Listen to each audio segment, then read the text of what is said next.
Iniciamos un curso sobre la teología del cuerpo de Juan Pablo II.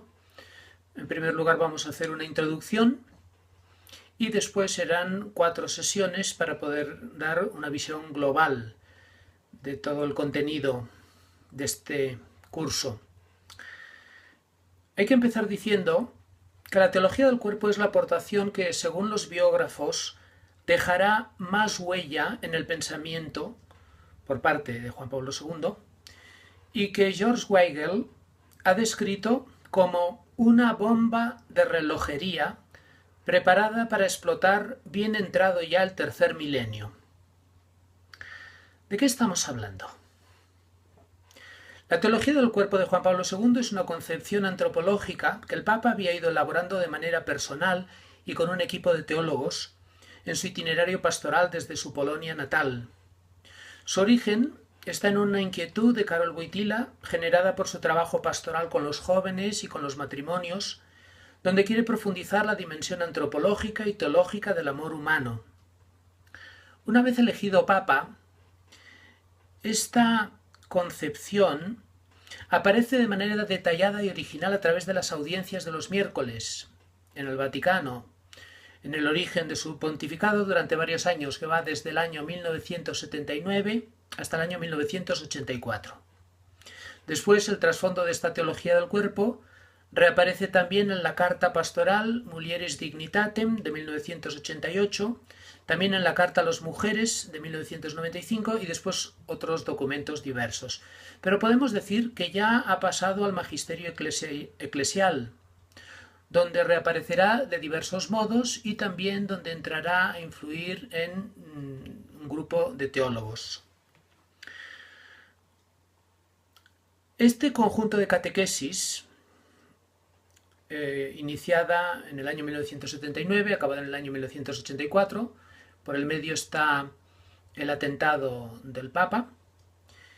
En la última de las catequesis, del 28 de noviembre del 84, decía Juan Pablo II, el conjunto de las catequesis que componen este volumen puede figurar bajo el título El amor humano en el plano divino, o con mayor precisión, la redención del cuerpo y la sacramentalidad del matrimonio.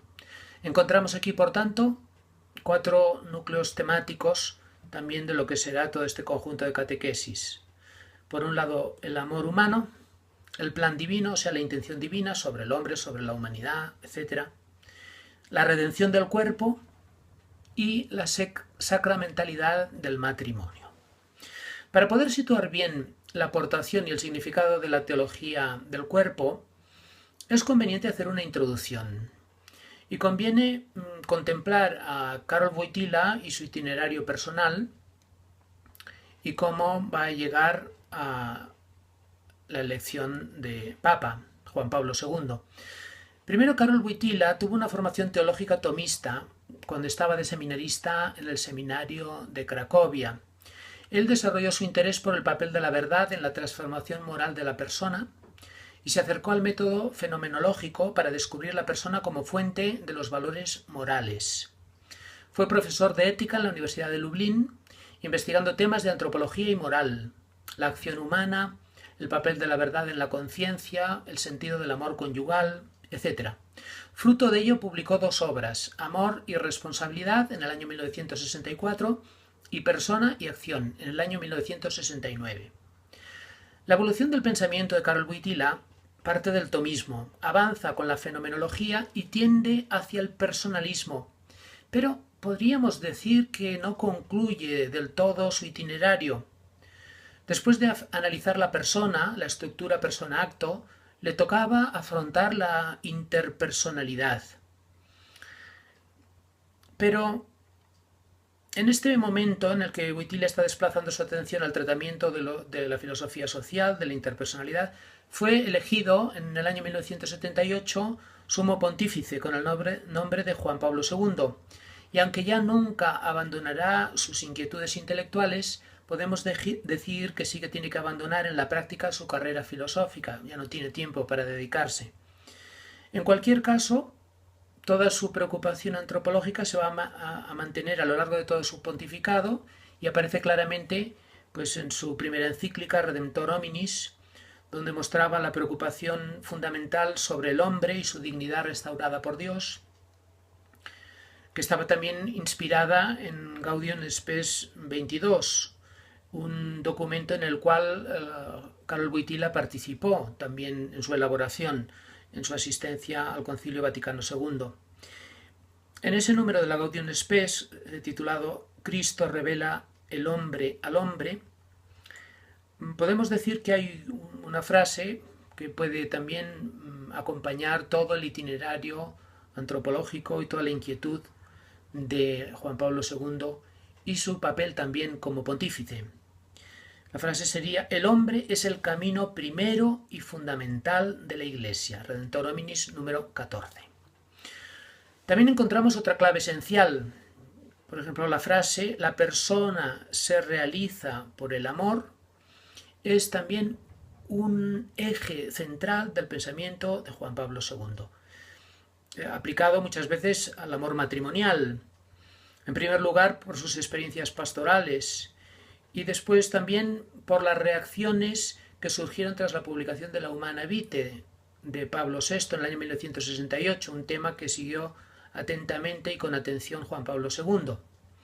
En la cátedra de Lublin, mientras tanto, Juan Pablo II reflexionaba sobre la teología del cuerpo, reuniendo ideas y materiales y publicando artículos. Y cuando fue elegido papa, todo ese material que había ido recogiendo lo quiso exponer a través de las audiencias pontificias de los miércoles que se iban celebrando. Podemos decir que Juan Pablo II sorprendió al usar estas catequesis, que normalmente eran unas alocuciones ocasionales de acogida a peregrinos, y él las usó para ir desarrollando una doctrina sobre el lenguaje del cuerpo, el amor humano, el celibato y el matrimonio. Podríamos decir que estamos ante la más extensa catequesis que nunca antes haya realizado un papa en la historia de la Iglesia. Y el centro del mensaje es el amor como clave de identidad humana. El pensamiento de Juan Pablo II ha abierto nuevos cauces para una renovada antropología del hombre, con interesantes aportaciones en los temas relativos a la persona, al matrimonio y la familia. En esta línea se puede destacar la exhortación apostólica Familiaris Consortio, la Carta Mulieris Dignitatem, Redemptoris Mater, la Carta a las Mujeres, en el año 1995, las instrucciones de la Congregación de la Doctrina de la Fe Donum Vitae y Ordinatio Sacerdotalis, y la encíclica Evangelium Vitae. Su magisterio espiritual ante los retos del tercer milenio, también con la Carta Apostólica Novo Milenio Ineunte, ha permitido una profundización antropológica y ofrecido una fundamentación cristológica y trinitaria. Podemos decir que las intuiciones que asume el pensamiento de Juan Pablo II sobrepasan la pastoral familiar o una teología del matrimonio para elevar los principios de una profunda renovación de la antropología teológica en una dimensión esponsal. Conviene valorar, por otra parte, que Juan Pablo II presenta en sus catequesis unas intuiciones novedosas, pero no una antropología totalmente definida y matizada. Creemos que estamos ante una de las más interesantes y profundas aportaciones que ha dejado para el futuro. Los principios de una nueva antropología esbozada pero abierta, para profundizar y desarrollar. Podemos considerar como programático de esta nueva sensibilidad antropológica de Juan Pablo II las catequesis que dictó en las audiencias generales del año 1979 hasta el 1984. Es un conjunto rico y original con una investigación bíblica y con una reflexión filosófica, y él lo explica así: para encontrar una antropología adecuada que responda a la verdad más profunda del ser humano, amenazada en nuestra sociedad por concepciones parciales, deformadoras, a nivel científico, a nivel psicológico, biológico, social, etc. Algunas ideas de estas catequesis reaparecerán después en documentos posteriores, Pero podríamos como caracterizar la nueva antropología de Juan Pablo II con tres grandes criterios fundamentales. El primero, la integridad. Hay que contemplar al hombre en su totalidad, inteligencia, corazón, espiritualidad, corporalidad. No separar al hombre en cuerpo y alma, sino descubrir el sentido del ser humano integral, unificado. Segunda característica, la norma personalista del amor. La persona reclama un comportamiento adecuado, el amor. La razón de ser del amor es el hombre, como bien adecuado que el ser humano necesita darse para expresar amor y recibir el don del otro del amor, realizarse en el amor. Por tanto, es inmoral todo lo que rebaja el amor humano, algo puramente natural, la instrumentalización del cuerpo, etc. La estructura del acto conyugal humano tiene un doble significado, indisociable, unitivo y procreador. Tiene una dimensión objetiva y otra subjetiva, que deben estar unidas. Por tanto, todo esto responde al segundo gran criterio fundamental de la antropología de Juan Pablo II, que es la norma personalista del amor. Y el tercer gran elemento, el tercer criterio fundamental, es la interpersonalidad. No hay amor plenamente humano que no sea interpersonal. Es necesario el don humano mutuo y personal expresado en el cuerpo. Por tanto, tres criterios: la integridad, la norma personalista del amor y la interpersonalidad. Y estos criterios van a estar acompañados de una serie de intuiciones fundamentales novedosas. El ser humano como imagen de Dios, Trinidad en la comunión de personas, o sea, el Dios trinitario, y su imago Dei sería la comunión del hombre y la mujer, la unión del hombre y la mujer. Una nueva valoración positiva de la corporalidad y de la sexualidad, gracias a la teología del cuerpo. Otro elemento también, otra intuición fundamental, es la centralidad del amor, con el significado esponsal del cuerpo humano y esa necesidad y esa capacidad para entregarse al otro, el don de uno mismo al otro, es lo propio del ser humano. Y después los también elementos fundamentales de esta antropología son Cristo Redentor, esposo de la Iglesia, y la resurrección del cuerpo y la glorificación. Por tanto, vemos la verdad de la fe integradas con la vida humana, con la corporalidad y con la antropología, para poder dar una respuesta total a la problemática cultural, social del mundo actual. Para podernos hacer bien una idea de lo que significa esta aportación de Juan Pablo II, tendríamos que remitirnos un poco hacia el pasado y hacer una reflexión. Durante siglos se ha transmitido en la Iglesia la idea de que la imagen y semejanza divina se realiza en el hombre, en su ser individual, de manera particular en su identidad racional.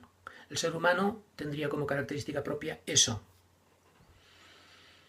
Podemos decir que tradicionalmente se ha entendido el ser humano con aquella clásica definición de Boecio, que definía a la persona como sustancia individual de naturaleza racional. O sea, por tanto, lo racional sería lo que corresponde a la parte espiritual del hombre, lo que lo acerca más a Dios. Claro, esto, aunque no se haya transmitido así, corre el peligro de asociarse con una cierta minusvaloración de lo corporal. Y después también tiene otros peligros, como veremos.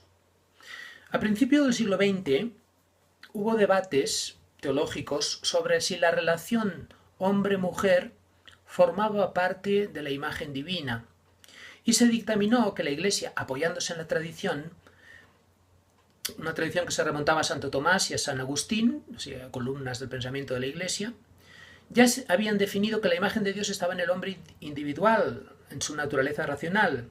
Por tanto, era un tema cerrado. Incluso la idea de la relación hombre-mujer parecía que estaba explícitamente rechazada en la tradición cristiana, con argumentos de Santo Tomás y de San Agustín. Cuando Juan Pablo II es elegido papa, plantea con su pensamiento que conviene revisar este tema, que habría que volver a estudiarlo. Y algunos teólogos como Ratzinger, como Angelo Scola y otros asumen este reto. Y poco a poco van descubriendo cómo ciertamente la concepción antropológica de Santo Tomás y de San Agustín que habíamos recibido hasta hace muy poco tiempo en la Iglesia es insuficiente, porque deja de lado una dimensión humana fundamental como es la relación.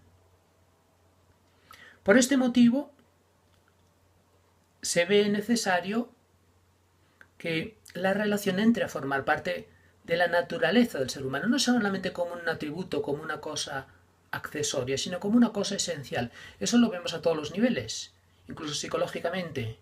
Un ser humano sin relación humana es imposible. No puede ser un ser humano. No consigue la maduración humana y psicológica. La relación es una condición sine qua non de la persona humana. Por tanto, hay algo que fallaba en la tradición con minúsculas, y que había que recuperar. Entonces, a partir de ese momento, se descubre la necesidad de incluir esta visión nueva. Y esta visión es precisamente la que recoge Juan Pablo II en sus catequesis y que se incorpora así a la tradición y a los documentos de la Iglesia y del Magisterio. La novedad de Juan Pablo II es decir que el hombre es imagen de Dios individual y personalmente, pero que es más imagen de Dios en la unidad del hombre y de la mujer. En la comunión es cuando se expresa de manera preferente y más plena, con más plenitud, la imagen divina. La imagen del Dios trinitario se muestra,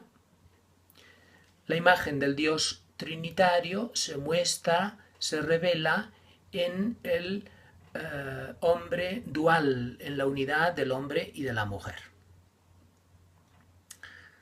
La relación hombre-mujer, nadie quizá mejor, bueno, esta novedad que aparece con las catequesis después vuelve a reaparecer de una manera más clara en la Mulieris Dignitatem de 1988, en la Carta a las Mujeres en 1995, y se incorpora a documentos oficiales de la Iglesia como la Carta de Colaboración de la Mujer con los Ministros Ordenados, que la escribe Joseph Ratzinger, y que recoge también todos los elementos antropológicos de esta visión de Juan Pablo II. Quizá nadie mejor que el Papa Benedicto XVI, anteriormente Joseph Ratzinger, cuando celebrando el 20 aniversario de la Carta Apostólica Mulieris Dignitatem, en el año 2008, en un discurso en el Congreso Internacional Mujer y Varón a la Totalidad del Humano, va mostrando cuáles son las nuevas coordenadas en las que nos ha introducido la novedad del pensamiento de Juan Pablo II cuando dice: la relación hombre-mujer, en su respectiva especificidad, reciprocidad y complementariedad, constituye sin duda un punto central de la cuestión antropológica tan decisiva en la cultura contemporánea. Continúa diciendo: en la Mulieris Dignitatem, Juan Pablo II quiso profundizar en las verdades antropológicas fundamentales del hombre y de la mujer, en la igualdad de dignidad y en la unidad de los dos, en la arraigada y profunda diversidad entre lo masculino y lo femenino, y en su vocación a la reciprocidad y a la complementariedad, a la colaboración y a la comunión. Esta unidad dual del hombre y de la mujer se basa en el fundamento de la dignidad de toda persona, creada a imagen y semejanza de Dios, quien les creó varón y mujer. Génesis 1:27, evitando tanto una uniformidad indistinta y una igualdad estática y empobrecedora como una diferencia abismal y conflictiva. Y cita aquí a Juan Pablo II en la Carta a las Mujeres número 8. Esta unidad de los dos lleva en sí inscrita en los cuerpos y en las almas la relación con el otro, el amor por el otro, la comunión interpersonal que indica que en la creación del hombre se da también una cierta semejanza con la comunión divina. Cita a Mulieris Dignitatem número 7. Y continúa más adelante.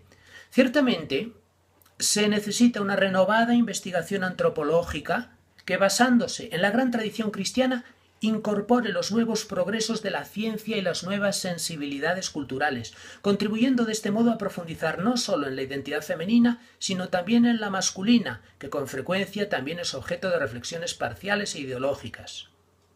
Ante corrientes culturales y políticas que tratan de eliminar o al menos de ofuscar y confundir las diferencias sexuales inscritas en la naturaleza humana, considerándolas como una construcción cultural, Es necesario recordar el designio de Dios que ha creado al ser humano varón y mujer, con una unidad y al mismo tiempo una diferencia originaria y complementaria. La naturaleza humana y la dimensión cultural se integran en un proceso amplio y complejo que constituye la formación de la propia identidad, en la que ambas dimensiones, la femenina y la masculina, se corresponden y se complementan. Hasta aquí la cita de Benedicto XVI, que nos presenta con toda claridad la novedad del pensamiento de Juan Pablo II y su capacidad para dialogar con la cultura actual y con los errores y con la confusión de roles y la ideología del género y todos esos temas que se plantean actualmente. Blanca Castilla de Cortázar es también una autora que ha estudiado mucho también todos estos temas de la teología del cuerpo de Juan Pablo II, y ella descubre como una evolución, un progreso que va de las catequesis sobre el amor humano a la Mulieris Dignitatem y que llega a la Carta a las Mujeres, y donde destaca en el pensamiento de Juan Pablo II no solamente el tema de la unidad de los dos, sino también el de la reciprocidad como novedad evangélica.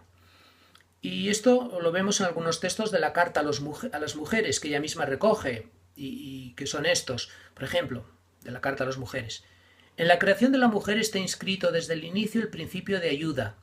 Ayuda no unilateral, sino recíproca. La mujer es el complemento del varón, como el varón es el complemento de la mujer. Mujer y varón son entre sí complementarios. Sigue más adelante. Complementarios no solo desde el punto de vista físico y psíquico, sino ontológico. Solo gracias a la dualidad sexuada, lo humano se realiza plenamente. Se trata, por tanto, de una unidualidad relacional, una frase que le gusta mucho a Blanca Castilla y a nosotros también. Es, por tanto, la unidualidad relacional. Es uno, dos que son uno. O sea, es introducir la unidad dentro de la esencia y del ser, de la definición ontológica, digamos, del ser humano. Es la gran novedad. Continúa Blanca Castilla: ni siquiera el cristianismo ha conseguido aún inculturar esta nueva visión, superando la subordinación, pues hasta en algunos textos apostólicos quedan restos de esa mentalidad antigua. El Papa advierte en el mundo la necesidad de lo que denomina genio femenino, fundado en la misión de la mujer, inscrita en su mismo ser, al confidarle de un modo especial a cada ser humano. Cita a Mulieris Dignitatem. Esta novedad que presenta Juan Pablo II, ¿hasta dónde llega? ¿Qué quiere decir esponsal concretamente, más allá del matrimonio, la procreación y la historia? Se pregunta la misma Blanca Castilla. Habría que buscar la respuesta en su teología del cuerpo, que abarca también el cuerpo resucitado, donde la condición sexuada tiene un significado ultrahistórico. El cuerpo es expresión de la persona y, partiendo del cuerpo sexuado, afirma que el sexo es constitutivo de la persona. Por tanto, la diferencia sexuada y esponsal, tratándose de una diferencia constitutiva de la persona, está anclada en el ser personal, nivel trascendental respecto a la esencia humana. La imago Dei en Juan Pablo II es una imago trinitatis, y el significado más profundo de la diferencia varón-mujer se encuentra en orden a la comunión de personas. Hasta aquí la cita de Blanca Castilla. Estamos, por tanto, ante elementos muy importantes y fundamentales.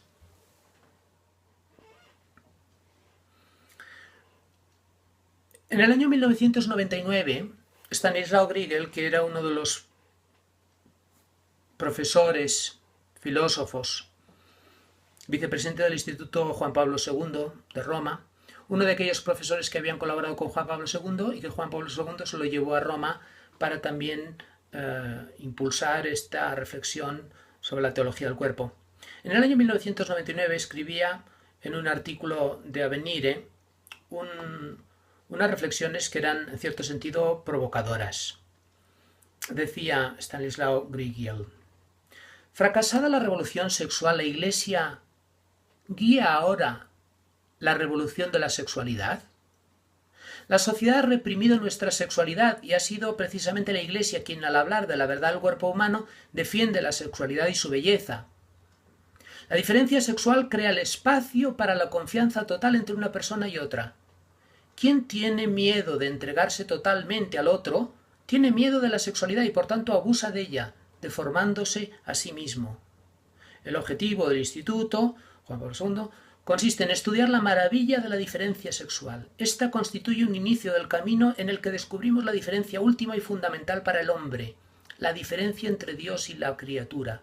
Si no se vive bien la diferencia sexual que distingue al hombre de la mujer y que los llama a unirse, no se es capaz de comprender la diferencia que distingue al hombre de Dios, pues constituye un llamamiento primordial a su unión.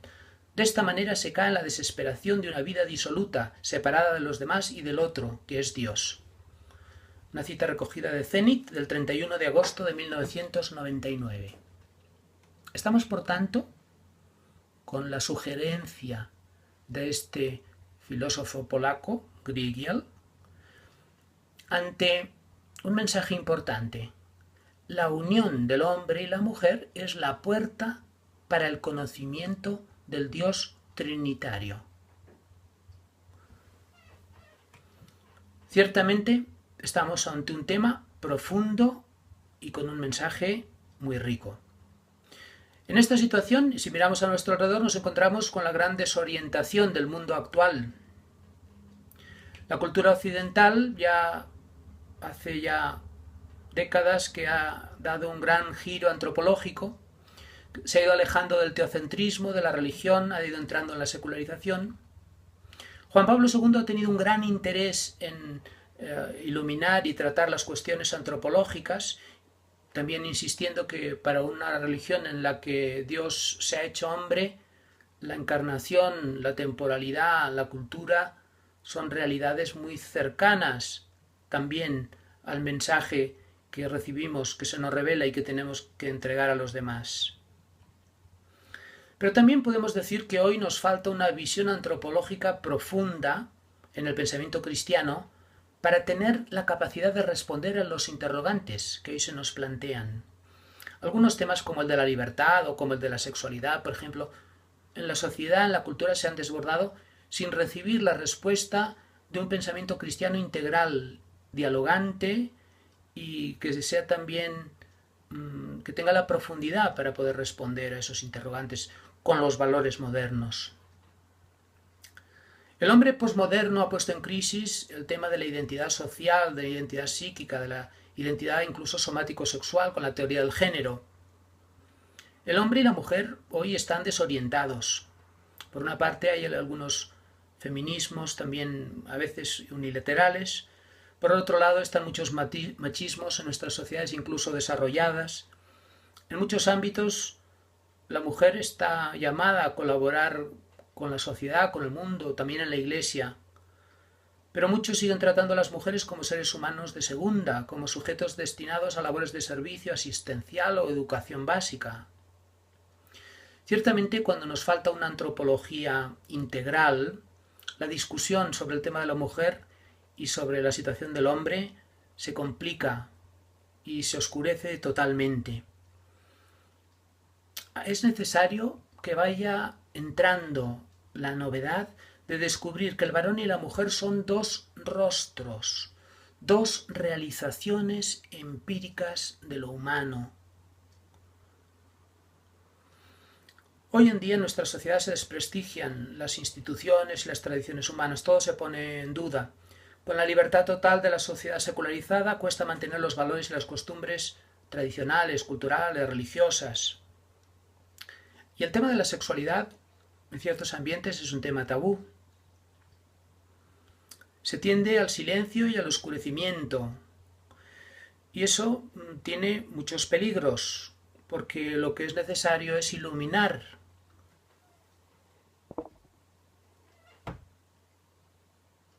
Es necesario iluminar estos temas, profundizarlos, descubrir el mensaje profundo que contienen, no oscurecerlos.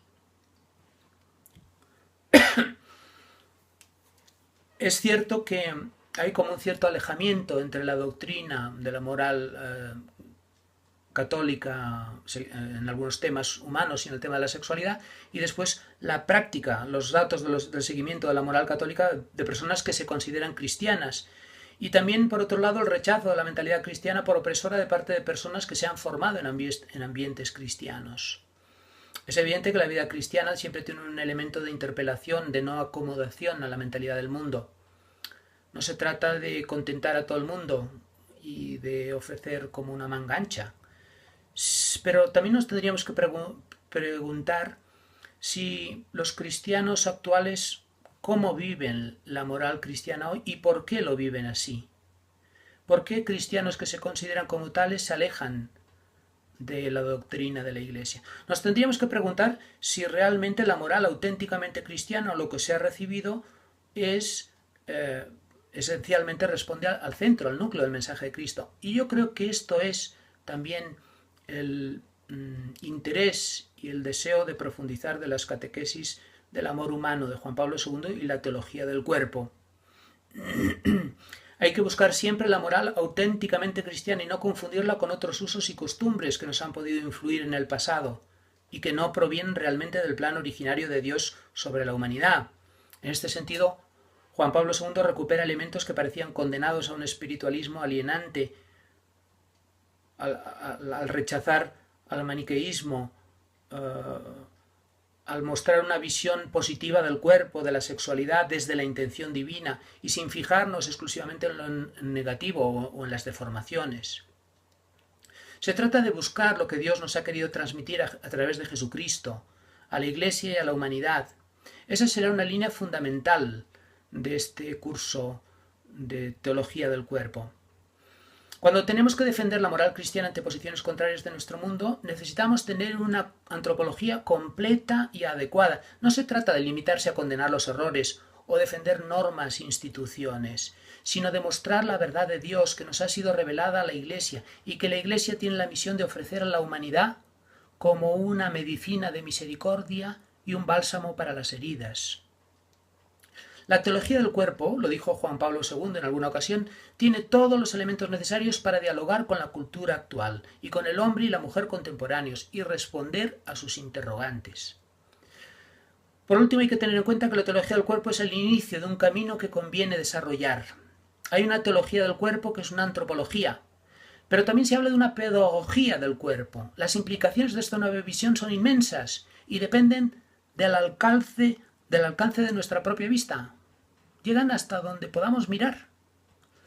Hay que educar a la gente desde la luz del mensaje cristiano para que viva su afectividad y su sexualidad no desde la represión o la negación, sino desde la gracia que nos ha sido regalada en Jesucristo y que ha de iluminar todos los aspectos de la vida humana, también los aspectos ocultos y escondidos, también la intimidad personal ha de estar iluminada por la luz del Evangelio.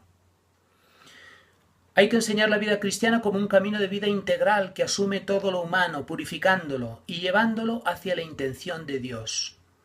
El mensaje cristiano de la teología del cuerpo, centrado en el amor, como camino pedagógico de purificación del corazón para vivir en plenitud el significado esponsal del cuerpo humano, tiene mucho futuro. No se trata solamente de una concepción del ser humano como imago Dei, como imagen de Dios en la unidad, en la reciprocidad de sus personas, masculina y femenina, una nueva visión ontológica del ser humano. Hay muchos otros elementos importantes que irán saliendo. Se han dado unos principios nuevos y hay que progresar a partir de ellos. Por último, vamos a hacer un esquema del trabajo que vamos a hacer. El esquema de la catequesis parte de la visión de Jesús y mira hacia el pasado. O sea, se habla mucho del principio. Vamos a seguir una obra que en la versión castellana sigue la traducción que fue haciendo el Observatorio Romano en su edición española. Entonces iremos recogiendo textos, iremos comentando. En este trabajo voy a ceñirme a lo que dice Juan Pablo II, sin desarrollar ni ampliar los temas que él sugiere, sin ceder a la tentación de comentar o desarrollar las posibilidades que estos temas nos van ofreciendo. Eso lo dejamos para más adelante. Yo creo que es importante definir lo que él dice y explicar lo que él quiere explicar en estas catequesis, que son el origen de un nuevo estilo de reflexión. El libro se publicó en la edición italiana con el título Uomo e Donna lo creò, por Città Nuova Editrice Vaticana. En la obra inicial se divide en una introducción y 6 grandes partes que se titulan así. Primera, al principio, la mirada al Génesis, a la intención de Dios, al origen.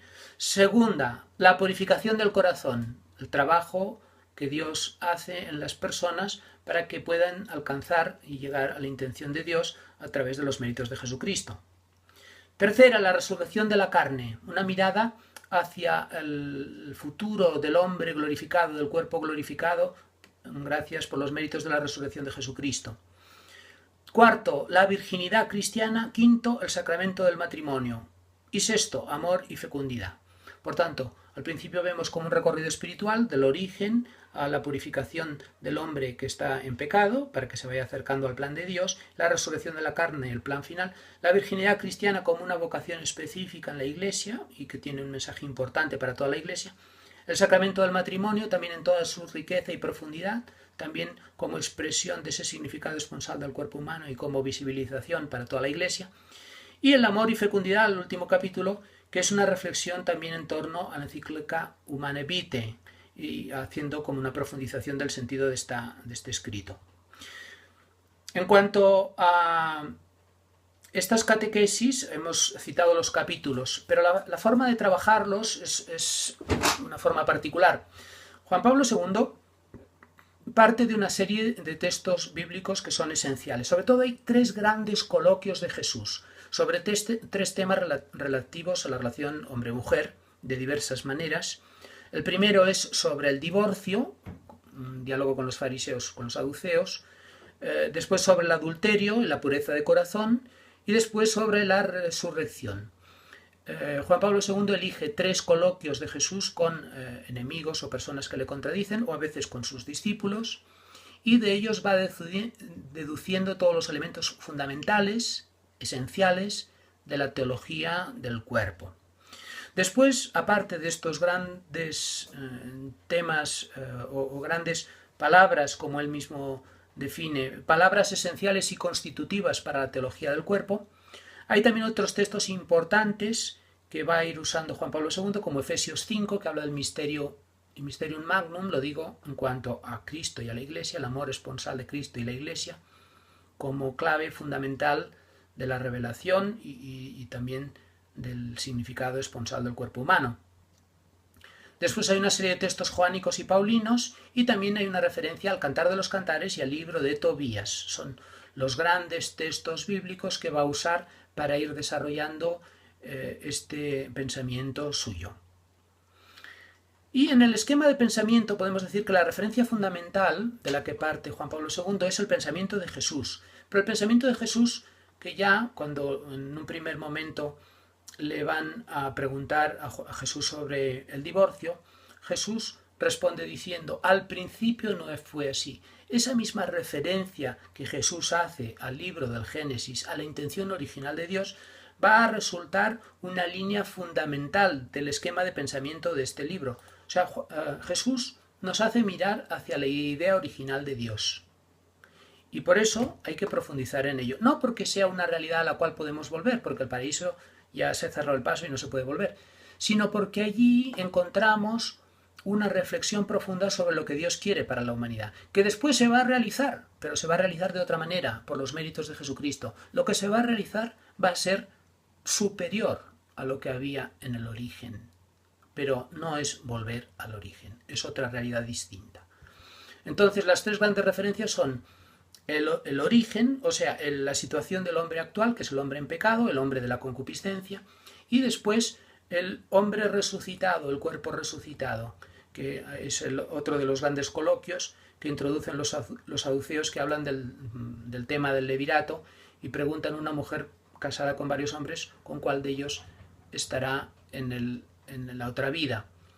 Y Jesús dice pues que en la otra vida los hombres y las mujeres no se casarán. El matrimonio es una realidad propia del mundo histórico, no de la glorificación. Entonces se habla del cuerpo glorificado, etc. Son los 3, digamos, grandes núcleos, ¿no?, de orientación. En el origen, la intención original de Dios; en el presente, la realidad histórica, el hombre de la concupiscencia; y al final la glorificación a la cual estamos destinados en Jesucristo. Todo esto queda diseñado como los elementos que le sirven para su reflexión de la teología del cuerpo. Podemos recoger una frase que se dice en la carta a los obispos de la Iglesia Católica sobre la colaboración del hombre y la mujer en la Iglesia y en el mundo. Este escrito lo redactó Joseph Ratzinger y en uno de los capítulos, que se titula Datos fundamentales de la antropología bíblica, encontramos un buen resumen de elementos esenciales de las catequesis sobre el amor humano de Juan Pablo II. O sea, lo que Juan Pablo II explicaba largamente en las catequesis y en las audiencias generales, que se prolongaron durante varios años, lo resume con ese estilo tan pedagógico, tan claro, tan sistemático que tenía Ratzinger. Lo resume en su capitulito titulado Datos fundamentales de la antropología bíblica. Ciertamente se deja muchas otras cosas que conviene también mirar, por eso vamos a hacer el curso sobre la teología del cuerpo y vamos a analizar las catequesis sobre el amor humano de Juan Pablo II. Pero allí encontramos los elementos básicos esenciales sintetizados por Joseph Ratzinger. Y ahí encontramos una frase que es significativa. Tenemos aquí el centro del diseño originario de Dios y la verdad más profunda del hombre y la mujer, tal como Dios los ha querido y creado. Mirando al principio, tenemos el diseño original de Dios. Por más trastornadas y oscurecidas que estén por el pecado, estas disposiciones originarias del Creador no podrán ser nunca anuladas. Por tanto, la mirada hacia el principio es una mirada también importante para saber qué es lo que Dios quiere y quería de nosotros, para que estemos situados, aunque luego sepamos que la realización ahora pasa por el camino de purificación que nos reclama Jesucristo en su venida, ciertamente. Este trabajo que vamos a iniciar a partir de ahora, después de esta introducción, serán 4 sesiones. Hay que tener en cuenta que aunque muchas veces se vincula la teología del cuerpo a el matrimonio, va mucho más allá. Es una concepción del hombre con elementos profundamente originales, llamado a renovar la antropología teológica y la teología en general, llamado a renovar todas las vocaciones y los estados de vida en la Iglesia a la luz de una nueva, digamos, podemos decir, una nueva luz esponsal sobre la revelación y sobre la corporalidad humana. También hay que reconocer que el Papa, si leemos los libros, si leemos el documento, que también lo tenemos fácilmente a nuestro alcance, el Papa se expresa con un pensamiento concéntrico, no lineal y lógico. Es un estilo de pensamiento que a nosotros nos resulta un poco oscuro, es como una reflexión de tipo oriental, quizá de su origen también polaco, ¿no? Y que no es el mismo estilo de reflexionar nuestro. Repite a veces las mismas cosas desde perspectivas diversas, es como una espiral, como un movimiento en espiral que va dando vueltas para ir diciendo las mismas cosas de diferentes maneras. A veces cuesta comprender hacia dónde va. Pero yo creo que también es como un envoltorio que dificulta un poco la lectura, pero que también la protege. Es como un tesoro también que se esconde y que queda también para todos los que lo sepan descubrir. Repetimos lo que decíamos al principio. La teología del cuerpo es la aportación que para sus biógrafos dejará más huella en el pensamiento y en la cultura cristiana, y que George Weigel ha descrito como una bomba de relojería preparada para explotar bien entrado ya el tercer milenio. ¿Estamos preparados?